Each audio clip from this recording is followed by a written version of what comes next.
नमस्कार दोस्तों, crypto times में आपका स्वागत है। इस हफ्ते की कुछ चुनिंदा क्रिप्टो खबरों के साथ शुरुआत करते हैं क्रिप्टो मार्केट से।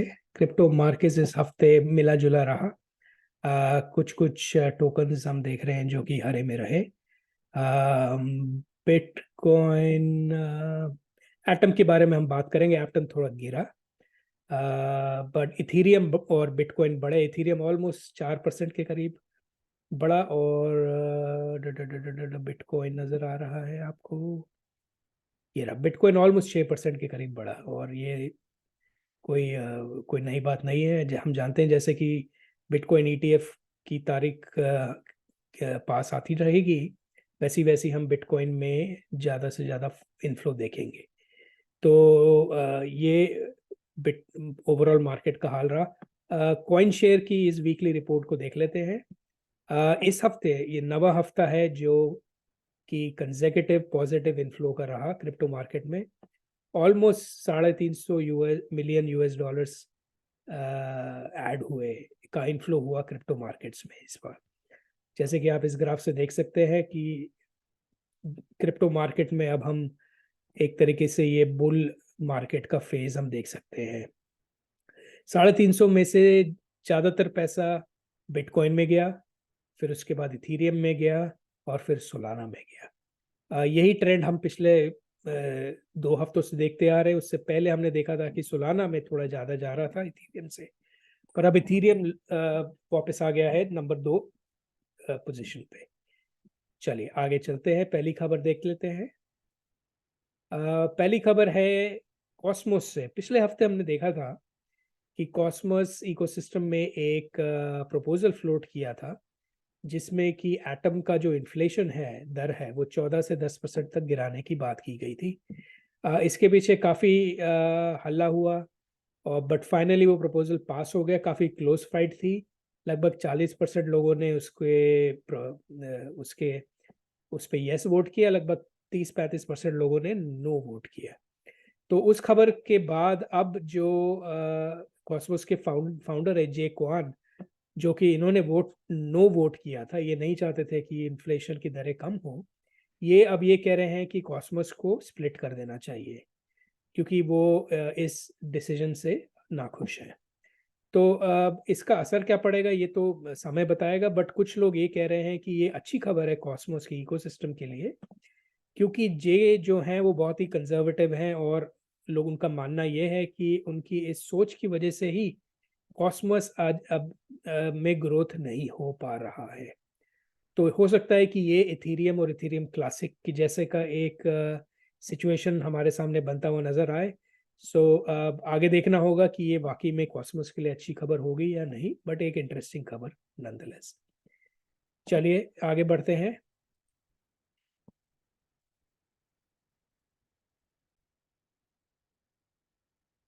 चलिए आगे की खबर देख लेते हैं।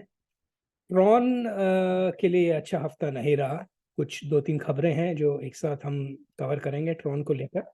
पहली खबर यह है कि हमास हिजबुल्ला जैसे टेररिस्ट ऑर्गेनाइजेशंस के लिए ट्रॉन अब चुनिंदा ब्लॉकचेन या क्रिप्टो करेंसी नेटवर्क बन गया है, बिटकॉइन से हटकर। तो इसके पीछे खबर यह है कि इजरायली सिक्योरिटी ने या इजरायली गवर्नमेंट अथॉरिटीज़ ने इस साल जब से इसराइल हमास का कॉन्फ्लिक्ट चालू हुआ है, उन्होंने बहुत सारे ट्रॉन के वॉलेट को सीज किया है। और ये सारे वॉलेट ट्रेस किए गए हैं एक कोalition के पास जिसका नाम है एक्सेस ऑफ रेजिस्टेंस।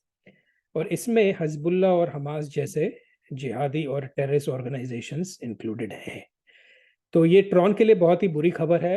और जस्टिन सन जो कि ट्रॉन के फाउंडर है, उनका मैसेज आया है इसको लेकर कि वो एक डिसेंट्रलाइज प्रोटोकॉल है, एक्सेट्रा एक्सेट्रा, और वे एक रिस्पॉन्सिबल प्रोटोकॉल चला रहे हैं। They are committed to combating trace firing.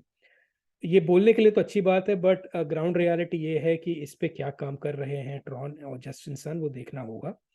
क्योंकि इसकी वजह से अब हम मेरे को ऐसा लगता है कि ट्रॉन के ऊपर अब यूएस और विदेशी नेशनल सिक्योरिटी एजेंसीज की नज़र अब पड़ेगी। और ये मैं इसलिए कह नहीं रहा हूँ, सिर्फ इस खबर के लिए नहीं बोल की वजह से नहीं बोल रहा हूँ। अब हम दूसरी खबर देख लेते हैं। नवंबर सबसे बुरा महीना रहा क्रिप्टो हैक्स और अटैक्स के लिहाज से। इस महीने में कुल मिला के $350 चुरा लिए गए क्रिप्टो हैक्स और फ्रॉड केसेस में। तो इसमें कि ज़्यादातर सीफाई सेंट्रलाइज्ड एंटिटीज से पैसा चुराया गया, और डीफाई के मुकाबले डीफाई में ऑलमोस्ट 47% या 46% हैक्स हुए, और सीफाई में 54% के करीब हैक्स हुए। तो इसमें से कुछ नाम हम आप देख सकते हैं, जैसे कि हमने पिछले न्यूज़ रिकैप में देख चुके हैं, पोलोनेक्स और खाइबर स्वैप। बट इसका ट्रॉन से क्या मतलब, वो हम उसकी नेक्स्ट खबर पढ़ते हैं। ये देखिए, जो $350 मिलियन हम इस नवंबर में गंवा चुके हैं हैक्स में, उसमें से नियरली 70% जस्टिन सन से कुछ ना कुछ लिंक रखते हैं। तो जैसे कि पोलोनेक्स और ये ब्रिजेस और खाइबर स्वैप, ये सब जस्टिन सन के कंट्रोल्ड एंटिटीज हैं। तो इसकी वजह से मैं बोल रहा था हूँ कि ये ट्रॉन के लिए बहुत बुरी खबर है, बिकॉज नॉट ओनली वो टेररिस्ट फाइनेंसिंग के लिए उनका ब्लॉकचेन यूज़ किया जा रहा है, बट हैक्स और अटैक्स के लिहाज से भी उनका ब्लॉकचेन और उनकी जो सेंट्रलाइज एंटिटीज हैं उसका धड़ल्ले से इस्तेमाल हुआ जा रहा है। तो ये ओवरऑल उनके लिए बहुत ही बुरा समय चल रहा है, और आगे जाके ये खराब होने वाला है, मेरे को ऐसा लगता है। तो अगर वो चाहते हैं कि वो ब्लॉकचेन या क्रिप्टो में बने रहें, तो उनको उनको इसके बारे में बहुत गंभीरता से सोचना होगा कि वो आगे क्या कदम उठा सकते हैं ये हैक्स, अटैक्स और टेरर फाइनेंसिंग को रोकने के लिए। आगे बढ़ते हैं। जापान की सरकार ने सर्कल के साथ एक स्ट्रेटेजिक पार्टनरशिप की है, जिसमें कि सर्कल उनकी नेशनल सीबीडीसी को सेटअप करेगा, और साथ ही साथ उनके मार्केट में यूएसडीसी को लेकर आएगा। और इसके के लिए सर्कल को के साथ एक पार्टनरशिप किया गया है। तो ये बड़ी इंटरेस्टिंग खबर है। ये सर्कल के लिए तो ऑब्वियसली बहुत बुलिश खबर है। कुछ लोग सर्कल का आईपीओ के लिए इंतज़ार कर रहे हैं, जो कि हो सकता है कि अगले साल आए। तो ये इस तरह की खबरें, ये बहुत ही बुलिश खबरें हैं सर्कल के लिए।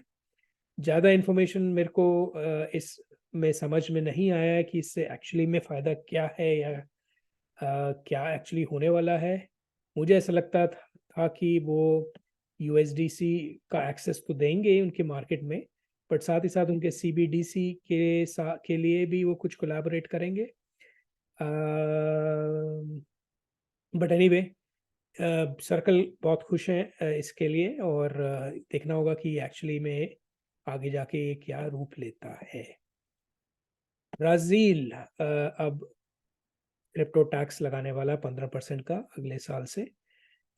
इसी के साथ ब्राज़ील अब उन देशों में आ गया है जो कि क्रिप्टो पे टैक्स लगाते हैं। तो जो जो लोग 1200 यूएस डॉलर्स एनुअली कमा रहे हैं क्रिप्टो के ट्रांजैक्शन और ट्रेडिंग से, फॉरेन क्रिप्टो एक्सचेंजेस से, तो ये टैक्स उन पे लागू किया जाएगा। साथ ही साथ थाईलैंड ने भी अब कुछ सोच विचार कर रहे हैं कि वो क्रिप्टो पे ट्रांजैक्शंस पे भी टैक्स लगाएं। तो ये कोई नई खबर या कोई नई खबर नहीं है, क्योंकि ये तो होना ही है। और भी देश दिखेंगे आपको धीरे धीरे क्रिप्टो पे टैक्सेशन लगाने का, ये रिवाज चलता जाएगा। All right. ज़्यादातर हम ब्रिजेस या डीफाई या सीफाई एक्सचेंजेस पे हैक्स और अटैक्स की हम बात करते हैं, बट ये पहली बार मैंने देखा है कि किसी रियल वर्ल्ड एसेट प्रोटोकॉल को भी हैक किया गया। और हैक करने का तरीका भी बड़ा इंटरेस्टिंग है, जिसको बोलते हैं एड्रेस पॉइजनिंग। सो आरडब्ल्यूए प्रोटोकॉल फ्लोरेंस फाइनेंस लगभग 1.5 मिलियन यूएस डॉलर्स खो चुका है एक हैक के कारण। अब एड्रेस पॉइजनिंग क्या होता है, ये है कि मैं पहले इसको पढ़ देता हूँ। An example of a scammer creating an address that resembles one that the intended victim has previously sent funds. So अगर आपने किसी एड्रेस को पहले फंड भेजे हैं अपने वॉलेट से, तो हैकर्स क्या करते हैं, वो उसी एड्रेस का मिलता-जुलता एक नया एड्रेस बनाते हैं और फिर इस नए एड्रेस से आपके एड्रेस पे एक छोटा-सा क्रिप्टो ट्रांज़ैक्शन करते हैं, जो कि आपकी वॉलेट की एड्रेस हिस्ट्री में आ जाएगा। और अगली बार जब आप उस ओरिजिनल एड्रेस को कुछ फंड्स देने जाएँगे और अपनी हिस्ट्री पे जाके वहाँ से एड्रेस कॉपी करना चाहेंगे, तो पहले आपको यही एड्रेस मिलेगा जो कि मिलता-जुलता होगा उससे, और आप फिर वहीं से कॉपी करके गलती से इस नए जो एड्रेस है वहाँ पे फंड्स ट्रांसफ़र कर देंगे। और ऐसा करने के बाद इन हैकर्स ने ऑलमोस्ट 1.45 मिलियन डॉलर्स चुरा लिए हैं यूज़र्स के। तो ये बहुत ही सोचने वाली बात है दोस्तों कि किस तरह से आप ट्रांज़ैक्शंस करते हैं अपने वॉलेट में।